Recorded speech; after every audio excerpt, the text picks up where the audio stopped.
રાજકોટ જિલ્લાના ઉપલેટામાં આહિરાણી સંગઠન દ્વારા આયોજિત મહારાજ સાથે 1400 જેટલી આહિરાણીઓના સન્માનનો કાર્યક્રમ યોજાયો હતો. દ્વારિકા ખાતે તારીખ 23 અને 24 ડિસેમ્બર 2023ના રોજ 37,000થી વધુ આહિરાણી બહેનોએ મહારાસ રચેલો, જેમાં ઉપલેટા, ધોરાજી તથા જામકંડોરણાની 1400 આહિરાણીઓ પણ પોતાનો ભાવ શ્રી કૃષ્ણ ચરણોમાં અર્પણ કર્યો હતો. જે નિમિત્તે આજે 1400 આહિરાણી બહેનોનું સન્માન, દાતાશ્રીઓનું સન્માન અને આહિરાણી સંગઠનના હોદ્દેદારોનું નિમણૂક પત્ર અર્પણ કરવાનો કાર્યક્રમ યોજાયો હતો. જેમાં સુપ્રસિદ્ધ ગાયક ભાવેશ આહિર તથા નેહલ આહિરના સંગાથી આહિરાણી રાસ ઉપલેટાના ધોરાજી રોડ પર આવેલા ધ ગ્રેટ સૂર્યોદય પાર્ટી પ્લોટ ખાતે આહિર સમાજના પરંપરાગત પોશાકમાં રમવાનો લાહવો 1400માંથી 900 કરતાં વધારે બહેનોએ લીધો હતો. ખાસ કરીને આગામી ડિસેમ્બર 2024માં દ્વારિકા ખાતે 1 થી 14 વર્ષના બાળકોનું ગીતા શ્લોક પઠન માટેનું બાળ મહાસંમેલન મળવા જઈ રહ્યું છે. ત્યારે મોટી સંખ્યામાં સૌરાષ્ટ્રમાંથી આહિર સમાજના રાજકીય આગેવાનો, હોદ્દેદારો, ભાઈઓ બહેનો ઉપસ્થિત રહ્યા હતા.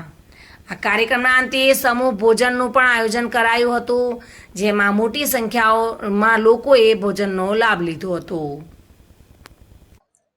જય દ્વારકાધીશ. મારું નામ તેજલ ચંદ્રવાડિયા છે અને આજે ઉપલેટા ખાતે કાર્યક્રમનું આયોજન છે. જ્યારે 23 અને 24 ડિસેમ્બર 2023ના રોજ દ્વારકામાં આહિરાણી બહેનો મહારાસનું બહુ સરસ આયોજન હતું અને એ વ્યવસ્થિત પૂર્ણ થયું હતું. એના સન્માન જે આહિરાણીઓ અહીંથી મહારાસ રમવા માટે બહેનો ગયા હતા, તેના સન્માન પત્રિકાઓ આજે ઉપલેટાના દરેક બહેનોને મળવાના છે, જેને હાજરી આપી હતી તેને. અને બીજું આજે એ કાર્ય છે કે અમારા ઉપલેટાની જેટલી આહિરાણી બહેનો છે એનું સંગઠન અત્યાર સુધી ન હતું, તો હવે એક નવું સંગઠનનું આયોજન કરવામાં આવ્યું છે.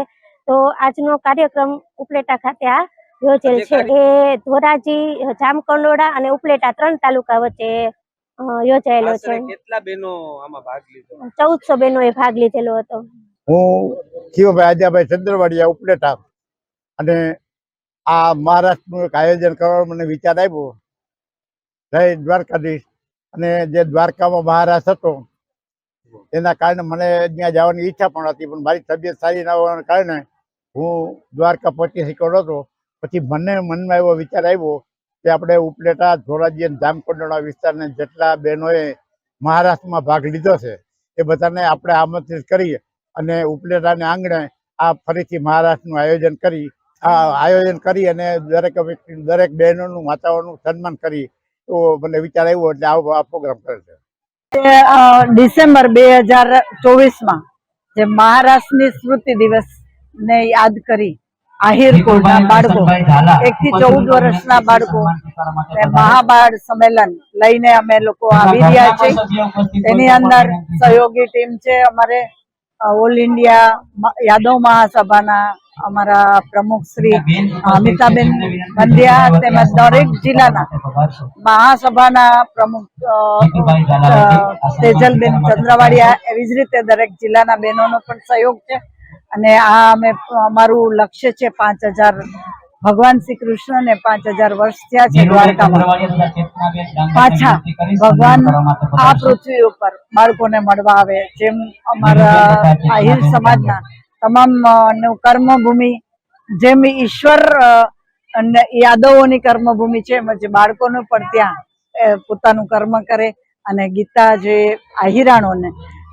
આહિરાણીઓને જે ગીતા ગ્રંથ ભગવાનના સોગાતમાં મળ્યું છે એ જ ગ્રંથના શ્લોક લઈ અને બાળકો પ્રભુને અર્પણ કરે, એ ઉદ્દેશ્ય તેમજ સમાજની સંસ્કૃતિ અને વારસાનું જતન થાય, તેમજ બાળકોને જન્મથી જેનો પાયો મજબૂત બને અને સંસ્કારોથી પાયો મજબૂત બને અને ક્યારેય આપણા સમાજના બાળકોના જીવનમાં અર્જુનને જેમ વિષાદ યોગ આવ્યો, એમાં આહિર કુળના બાળકોને ક્યારેય વિષાદ ના જાગે, એવા ઘણા બધા ઉદ્દેશ્યથી મહાબાળ સંમેલનનું આયોજન દ્વારકામાં ડિસેમ્બરમાં કરવા જઈ રહ્યા છે. અને એ સંમેલનની અંદર અત્યારે 1200 જેવા બાળકોએ રજીસ્ટ્રેશન કરી લીધું છે. અને બાળકો ત્યારે સૌથી પહેલી એવું છે કે ભક્તિ યોગ, જે બાળકોની અંદર ભગવાન પ્રત્યેની પ્રીત જાગે એના માટે થઈ અને અધ્યાય ભક્તિ યોગ બાળકોને પ્રવેશ માટે જો કમ્પલસરી રાખ્યું છે અને 1200 બાળકોનું અત્યારે રજીસ્ટ્રેશન થયું છે. અને આપના માધ્યમથી હું તમામ આહિર સમાજના આહિરાણીઓને કહેવા માંગુ છું કે આપના જો બાળકો 1 થી 14 વર્ષના બાળકો જો આપના પણ હોય તો આપ પણ બધા રજીસ્ટ્રેશન વહેલી તકે કરાવી લેજો અને ભગવાનને આપણે ફરી પાછા દ્વારકા મળીએ અને મહાભારત સંમેલનમાં મળીએ. જય દ્વારકાધીશ. વિમલ સોંદરવા સાથે bureau report, today Gujarati news.